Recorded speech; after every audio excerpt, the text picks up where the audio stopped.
Hello दोस्तों, स्वागत है आपका अपने YouTube चैनल बी ट्रैवलर पर। दोस्तों, उत्तराखंड के हिमालय की गोद में स्थित चार धाम की यात्रा का बहुत महत्व है, जिस यात्रा को करने के लिए श्रद्धालु दूर दूर से लाखों की तादाद में यहाँ पर आते हैं। इन चार धामों में केदारनाथ, बद्रीनाथ, यमुनोत्री और गंगोत्री शामिल है। ये चार धाम यात्रा यमुनोत्री से शुरू होती है, फिर गंगोत्री और केदारनाथ होती हुई बद्रीनाथ जाकर पूरी होती है। दोस्तों, इस वीडियो में हम आपको चार धाम यात्रा से जुड़ी सभी तरह की जानकारी देने की कोशिश करेंगे। जैसे आप चार धाम यात्रा के लिए कैसे जाएं, चार धाम यात्रा कैसे करें, यात्रा के दौरान कहां कहां पर ठहरे और कैसे अपने ठहरने की व्यवस्था करें, चार धाम यात्रा पर कब जाएं, यात्रा कहां से स्टार्ट करें, चार धाम यात्रा कितने दिन की रहने वाली है एंड चार धाम यात्रा को आप किस तरह से कर सकते हैं। और दोस्तों, केदारनाथ के लिए हेलीकॉप्टर कहां से ले और इसे कैसे बुक करें, ये जानकारी भी हम आपको देंगे। अब दोस्तों, ये सारी इन्फॉर्मेशन इस वीडियो में हम आपको स्टेप बाय स्टेप डिटेल में देने की कोशिश करेंगे, इसलिए वीडियो को बिना स्किप किए एंड तक देखिएगा। चलिए दोस्तों, देर न करते हुए शुरू करते हैं।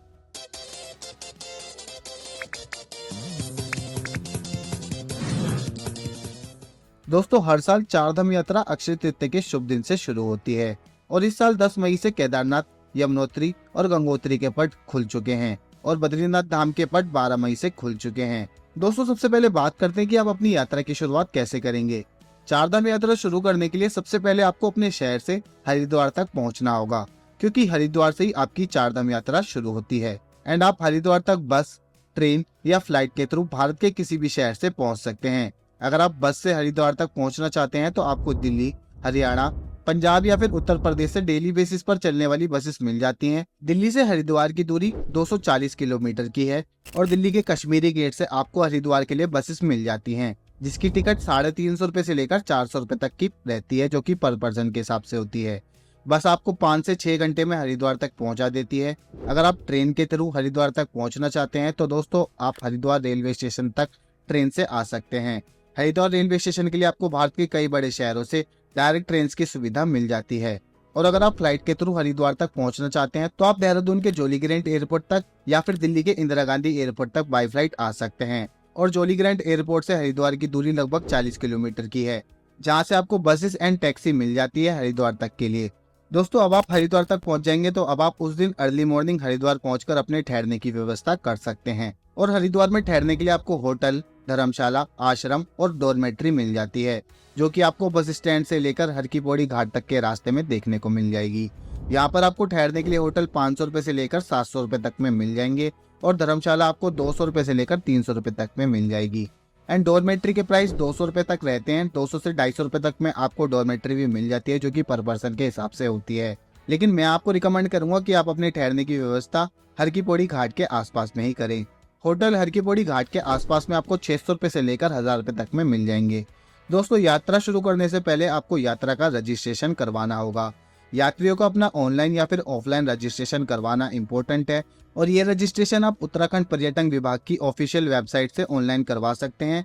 वेबसाइट की लिंक आपको नीचे डिस्क्रिप्शन में भी मिल जाएगी।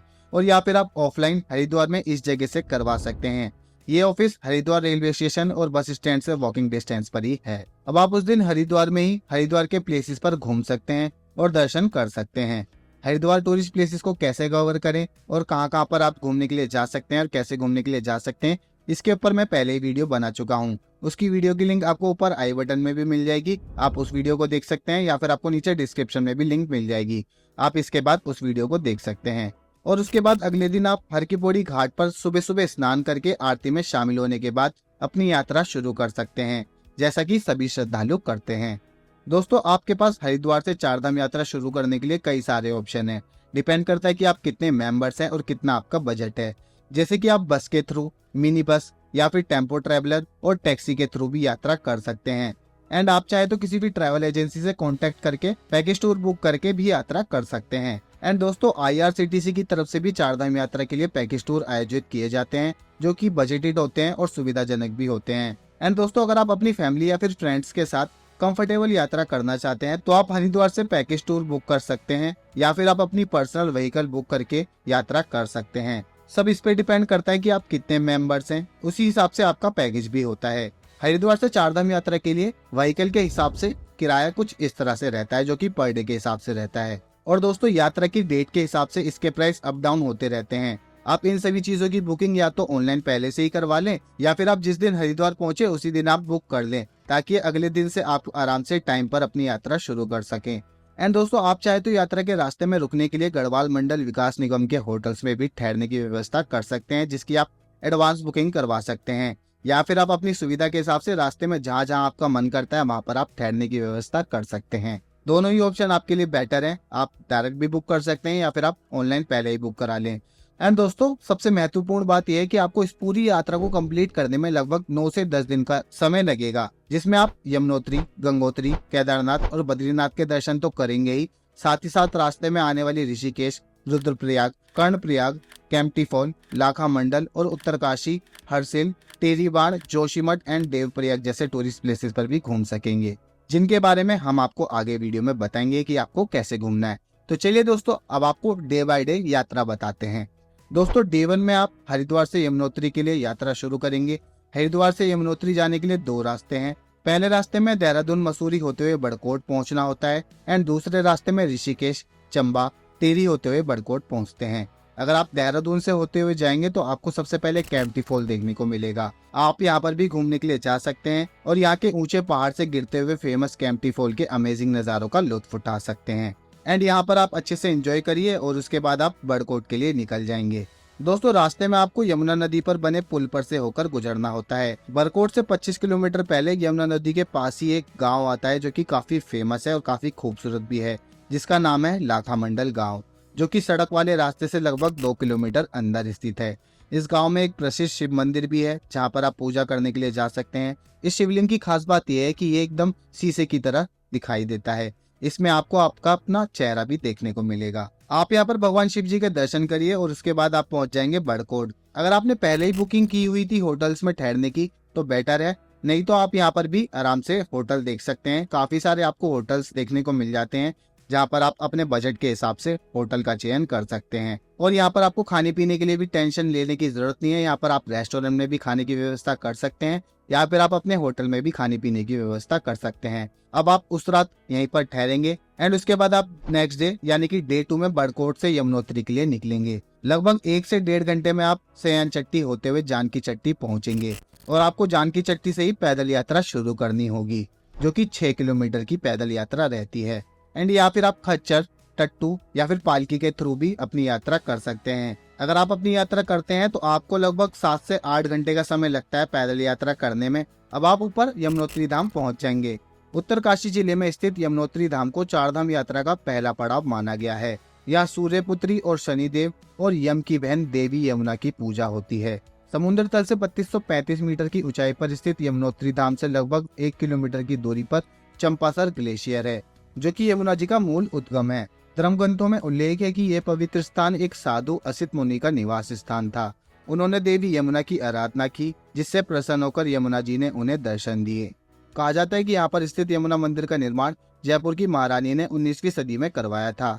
यहाँ पर आप गर्म पानी के कुंड में चावल पका सकते हैं। श्रद्धालु इस पके हुए चावल को प्रसाद के रूप में घर लेकर जाते हैं। तप्त कुंड के गर्म पानी में स्नान करने, दिव्य शिला पर यमुना पूजन करने और यमुनोत्री मंदिर में दर्शन करने के बाद आप सूर्य कुंड और यहाँ के दूसरे मंदिरों में दर्शन करने के लिए जा सकते हैं। पहाड़ों से एक साथ बहती हुई गर्म व ठंडे पानी की जलधाराओं को देखकर आपको काफी अच्छा लगेगा और उसके बाद यमुनोत्री से आप वापस बड़कोट अपने होटल पर जा सकते हैं। एंड उस रात वहां पर आप बड़कोट में ही रेस्ट कीजिए एंड उसके बाद नेक्स्ट डे यानी कि डे 3 में आप बड़कोट से उत्तरकाशी के लिए आ जाइएगा। उस दिन आप उत्तरकाशी घूमेंगे। उत्तरकाशी भागीरथी नदी के तट पर बसा हुआ है। इस शहर में आपको नेचर्स ब्यूटी के अमेजिंग नज़ारे भी देखने को मिलेंगे एंड यहाँ के प्रमुख काशी विश्वनाथ मंदिर के दर्शन भी आप जरूर कीजिएगा। एंड उस रात आप उत्तरकाशी में ही रेस्ट कीजिए और उसके बाद आप नेक्स्ट डे यानी कि डे 4 में उत्तरकाशी से सुबह जल्दी गंगोत्री के लिए निकल जाइएगा, क्योंकि शाम को वापस यहीं आकर रात को रेस्ट करना होगा। आप चाहे तो गंगोत्री में भी रात में ठहर सकते हैं। आप वहां पर भी अपने ठहरने की व्यवस्था कर सकते हैं। उत्तरकाशी से गंगोत्री 100 किलोमीटर की दूरी पर है और इस दूरी को कंप्लीट करने में आपको लगभग 9 घंटे का समय लगता है। रास्ते में गंगोत्री से 25 किलोमीटर पहले एक फेमस प्लेस है हरसिल। हरसिल की नेचर्स ब्यूटी देखने लायक है। यहाँ हरे भरे पहाड़ और भागीरथी नदी के किनारे यहाँ की अमेजिंग वादियाँ और खूबसूरत घाटियाँ देखकर आपको काफी अच्छा लगेगा। इस जगह पर आपको एप्पल के बगीचे भी खूब देखने को मिलेंगे। यहाँ आप अपनी फोटोग्राफी भी कर सकते हैं और यहाँ पर कुछ व्यू पॉइंट भी बने हुए हैं जहाँ से नदी और पहाड़ों के बहुत अमेजिंग नज़ारे देखने को मिलते हैं। और उसके बाद आप पहुंच जाएंगे भैरव घाटी। ये गंगोत्री से 9 किलोमीटर पहले पड़ता है। ये जानवी नदी और भागीरथी नदी के संगम पर स्थित है। यहाँ से आप हिमालय की कई पर्वतीय चोटियों के दर्शन कर सकते हैं। एंड उसके बाद आप पहुंच जाएंगे गंगोत्री। गंगोत्री गंगा नदी का उद्गम स्थान है। गंगा जी का ये मंदिर समुद्र तल से 3042 मीटर की ऊंचाई पर स्थित है। भागीरथी नदी और आसपास के नज़ारे देखने लायक है।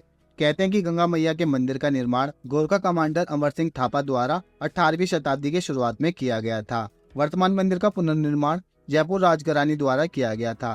गंगोत्री से 19 किलोमीटर दूर 3882 मीटर की ऊंचाई पर स्थित गोमुख गंगोत्री ग्लेशियर का मुहाना तथा भागीरथ नदी का उद्गम स्थान है। गंगोत्री घाट पर आप गंगा स्नान करें और गंगा पूजन और आरती भी करें। भागीरथ शिला के दर्शन करें और गणेश मंदिर के दर्शन भी जरूर करें। गंगोत्री मंदिर में दर्शन करने के बाद आपको सूर्यकुंड के दर्शन जरूर करने चाहिए। और लास्ट में आप धराली में गुप्तेश्वर महादेव के दर्शन करते हुए आप वापस उत्तरकाशी पहुंच जाएंगे। और उस रात आप होटल में रेस्ट करेंगे। एंड उसके बाद डे 5 में आपकी यात्रा तीसरे धाम केदारनाथ धाम के लिए शुरू होगी। आप मॉर्निंग में उत्तरकाशी से गौरीकुंड के लिए जाएंगे। रास्ते में टिहरी बांध के सुंदर दृश्य देखने को मिलेंगे। और श्रीनगर होते हुए आप पहुंचेंगे रुद्रप्रयाग। यहाँ अलकनंदा और मंदाकिनी नदी के संगम के ब्यूटीफुल नज़ारे आपको देखने को मिलते हैं। यहाँ से आगे आप सीतापुर फाटा जाकर रात में रेस्ट करने के लिए होटल ले सकते हैं। एंड उसके बाद आप डे 6 में सुबह गौरीकुंड के लिए आगे बढ़ेंगे। अगर आप हेलीकॉप्टर के थ्रू यात्रा करना चाहते हैं तो आप गुप्तकाशी, सरसी और फाटा से भी हेलीकॉप्टर के थ्रू केदारनाथ तक जा सकते हैं। हेलीकॉप्टर की बुकिंग करने के लिए आप एडवांस बुकिंग कराना ही बेहतर ऑप्शन रहेगा। केदारनाथ के लिए हेलीकॉप्टर की बुकिंग की वेबसाइट की लिंक आपको नीचे डिस्क्रिप्शन में मिल जाएगी। हेलीकॉप्टर से केदारनाथ जाने का किराया कुछ इस तरह से रहता है। आप घोड़े, खच्चर, पालकी या फिर पिट्ठू के थ्रू यात्रा करना चाहते हैं तो उसका किराया कुछ इस तरह से रहता है। एंड अगर आप अपनी पैदल यात्रा करना चाहते हैं तो आप जहाँ भी ठहरे हैं वहाँ से गौरीकुंड तक पहुँच जाइए और गौरीकुंड से ही आप अपनी पैदल यात्रा शुरू कर सकते हैं। गौरीकुंड से केदारनाथ मंदिर तक की यात्रा लगभग 22 किलोमीटर की रहती है, जिसमें आपको पैदल यात्रा करने में लगभग 8 से 9 घंटे का समय लग जाता है। केदारनाथ मंदिर पहुंचकर मंदिर में शाम की आरती में शामिल हुए। उसके बाद आदि गुरु शंकराचार्य स्मारक के दर्शन करें और फिर उधर कुंड के दर्शन भी जरूर करें। और केदारनाथ मंदिर में दर्शन और पूजा करने के बाद आप रात में केदारनाथ धाम के आसपास में अपनी ठहरने की व्यवस्था कर सकते हैं। यहाँ पर आपको ठहरने के लिए होटल, धर्मशाला, टेंट की सुविधा तो मिलती है। और अगर आप GMBM की साइट से भी बुकिंग करके आए हैं तो यहाँ पर आपको वो भी सुविधा मिल जाती है। यहाँ पर आपको रेस्ट हाउसेज मिल जाते हैं जो कि GMBM की तरफ से बने हुए हैं। केदारनाथ मंदिर रुद्रप्रयाग जिले में आता है, हिमालय पर्वत की गोद में स्थित। केदारनाथ मंदिर 12 ज्योतिर्लिंग में सम्मिलित होने के साथ साथ 4 धाम और पंच केदार में भी शामिल है। और उसके बाद अगर आप हेलीकॉप्टर से आए थे तो उसी दिन आप वापस भी हेलीकॉप्टर के थ्रू जा सकते हैं या फिर आप अगले दिन भी जा सकते हैं। लेकिन अगर आप पैदल यात्रा करके आए थे तो आप अगले दिन जाएं तो बेटर ही रहेगा। आप अगले दिन यानी कि डे 7 में सुबह जल्दी उठें और श्री केदारनाथ जी के सुबह की आरती में शामिल हो जाएं। और आरती में शामिल होने के बाद आप वापस गौरीकुंड या फिर फाटा पहुंच जाएं। गौरीकुंड या फिर फाटा पहुंचने के बाद आप अपनी गाड़ी से पीपलकोटी या फिर जोशीमठ के लिए जा सकते हैं। समय और सुविधा के हिसाब से रास्ते में जहाँ भी मन करे वहाँ पर आप होटल ले सकते हैं, या फिर अगर आपने होटल पहले ही बुक करा हुआ था तो वेल एंड गुड। एंड अगर आपके पास और भी समय है तो आप पीपलकोटी पहुँच सकते हैं। गौरीकुंड से आगे बद्रीनाथ जाने के लिए आप रुद्रप्रयाग, कर्णप्रयाग होकर भी जा सकते हैं, लेकिन ये रास्ता थोड़ा लंबा पड़ता है। एंड उसके बाद आपने जहाँ पर भी रास्ते में होटल लिया था वहाँ पर आप रेस्ट करिए। एंड उसके बाद नेक्स्ट डे यानी कि डेट में आप चौथे और आखिरी धाम बद्रीनाथ के लिए जाएंगे। बद्रीनाथ जाने से पहले आप जोशीमठ पहुंच जाएंगे और यहीं आपको अपने ठहरने की व्यवस्था करनी होगी। यहाँ पर आपको ठहरने के लिए कई सारी डॉर्मेट्री, होटल, धर्मशालाएं देखने को मिल जाती हैं। यहाँ पर आप अपने ठहरने की व्यवस्था कर लें और उसके बाद आप यहाँ के प्रसिद्ध मंदिर बद्रीनाथ मंदिर के लिए जा सकते हैं। बद्रीनाथ नर और नारायण की जुड़वा पर्वत श्रृंखलाओं में स्थित सबसे पवित्र मंदिर है। बद्रीनाथ अलकनंदा नदी के बाएं किनारे पर स्थित सबसे प्रसिद्ध मंदिरों में से एक है। आप यहाँ पर पहुंचकर भगवान श्री बद्रीनारायण जी के दर्शन कर लें और उसके बाद आप आसपास में घूम लें। शाम के समय की आरती में भी शामिल होकर दर्शन कर लें। एंड उसके बाद आप होटल में रात को रेस्ट करने के लिए जा सकते हैं। एंड यहीं पर आपका डेट भी समाप्त हो जाएगा। और उसके बाद आप नेक्स्ट डे यानी कि डे 9 में अर्ली मॉर्निंग तप्त कुंड में एक पवित्र स्नान जरूर करें। काफी पवित्र माना जाता है इस कुंड में स्नान करने को। स्नान करने के बाद आप फिर से बद्री विशाल जी के दर्शन करें। बद्रीनाथ का ये मंदिर काफी प्राचीन है, जिसका निर्माण 7वीं से 9वीं सदी में होने का प्रमाण मिलता है। मंदिर के नाम पर ही इसके आसपास में बसे नगर को भी बद्रीनाथ ही कहा जाता है। ये समुद्र तल से 3133 मीटर की ऊंचाई पर स्थित है। बद्रीनाथ मंदिर में हिंदू धर्म के देवता विष्णु के एक रूपी बद्रीनारायण की पूजा होती है। यहाँ उनकी शालिग्राम से निर्मित मूर्ति है। मान्यता है कि बद्रीनाथ में भगवान शिव को ब्रह्महत्या के पाप से मुक्ति मिली थी, जिसे आज ब्रह्म कपाल के नाम से जाना जाता है।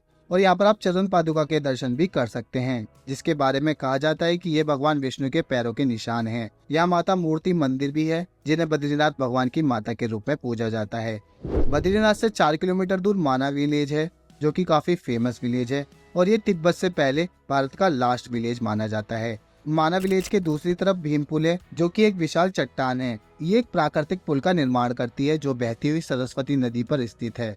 माना जाता है कि इसे 5 पांडव भाइयों में से एक सबसे बड़े भीम द्वारा रखा गया था। माना विलेज के पास व्यास गुफा भी है।